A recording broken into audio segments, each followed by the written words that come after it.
Assalamualaikum warahmatullahi wabarakatuh. In here, I want to explain my theory, chapter 5, nonverbal communication, assignment cross-culture understanding. Communication.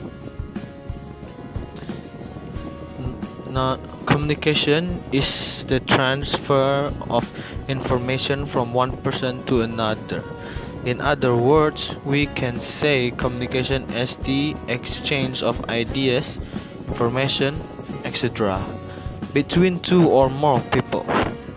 Most of us spend about 75% of our waking hours communicating our knowledge, thought, and ideas to the others. There are three major types of communication, namely visual, verbal, or dialogue, and nonverbal communication. Nonverbal communication is the process of communicating through sending and receiving wordless message. Nonverbal communication can be divided into four parts, namely body language or kinesics, eye contact, oculistics, touch, haptics, and body distance proxemics, paralanguage, and thumb taking. 8. Body language.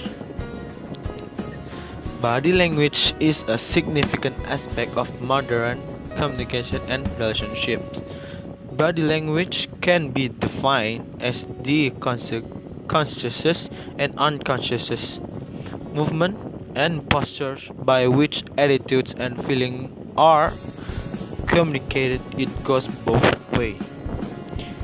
Your own body language reveals your feeling and meaning to others. Others people's language reveals their feelings and meanings to you. This includes body movement, body position, facial experience, as well as dress. 1. Body movement. Gesture.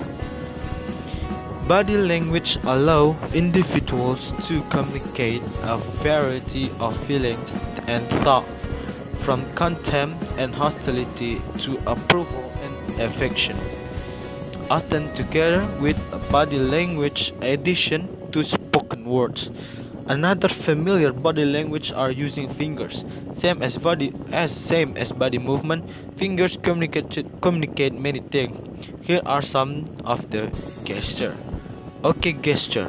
When you put your index finger on your thumb, in America and England, it means it's well or good. In Latin America, German, Middle East, and French, it is a sign of insult, especially racial. Thumbs up.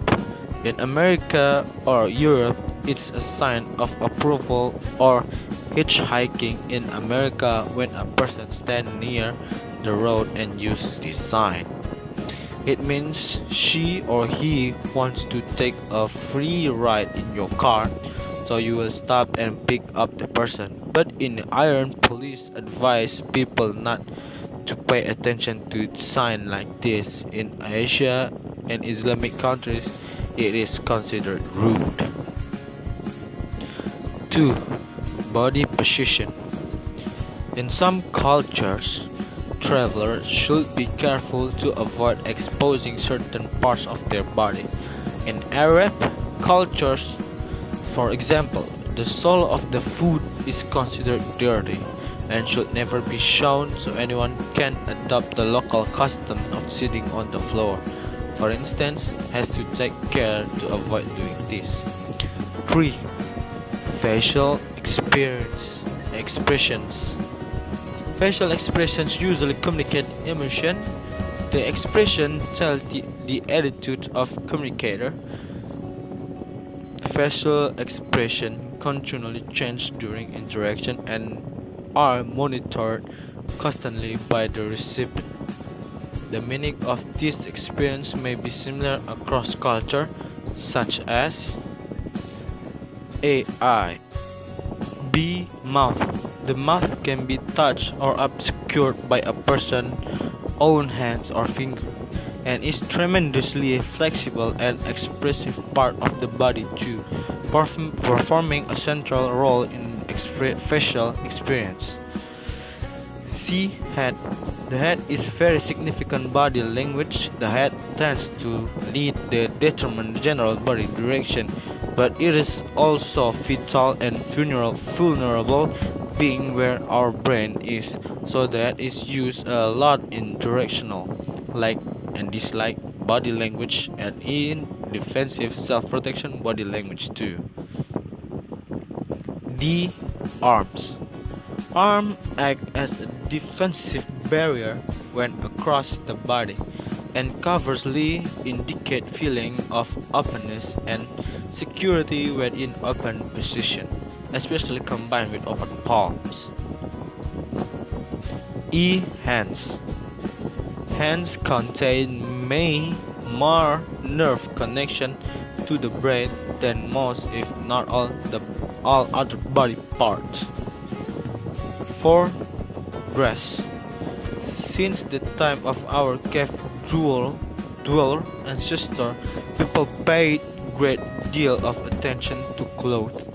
They made clothes out of tree leaves, animals' hides, and now we have excellent apparel industries that use artificial materials to manufacture clothing. Our clothing is a part of our cultural identity. B. Eye contact. Eye contact is the meeting of the eyes between two individuals. Eye contact provides a way in which one can study social interactions, as it provides indication of social and emotional information. Eye contact develops in a cultural context. A different gaze have different meaning all over the world. The custom and the significance of eye contact vary widely between cultures, with religious and social differences often altering its meaning greatly. C. Touch. Touch is culturally determined, but each culture has a clear concept of what parts of the body one may not touch. Basic message of touch is to affect or control, protect, support, disapprove. D. Body distance or space. Proxemics or personal space is defined as the study of the amount of space that people find comfortable between themselves and the others. People are usually more comfortable standing closer to family members than to strangers. That's for sure. The study of the way that people use physical space to convey message is called proxemics. E. Paralanguage. Intonation patterns and tone voice vary widely in different cultures. What in one culture sounds like a historical argument, in another culture would be considered to be the norm for a reasonable argument. The British manager came to one conclusion about the tone of the conversation when he judged the sound of people speaking in Polish by the very different intonation pattern in English. F. Turn-taking VC. In normal civilized Western type of conversation, speakers do not speak all the time. They wait for their turn, but how do people go about allocating turns to each other or themselves? This is the mechanism of turn-taking. On the one hand, there are new natural breaks in every conversation. A speaker has to pause for breath, or runs out things to say, or simply declares his or her contribution to be finished. That's all, I think. Thank you.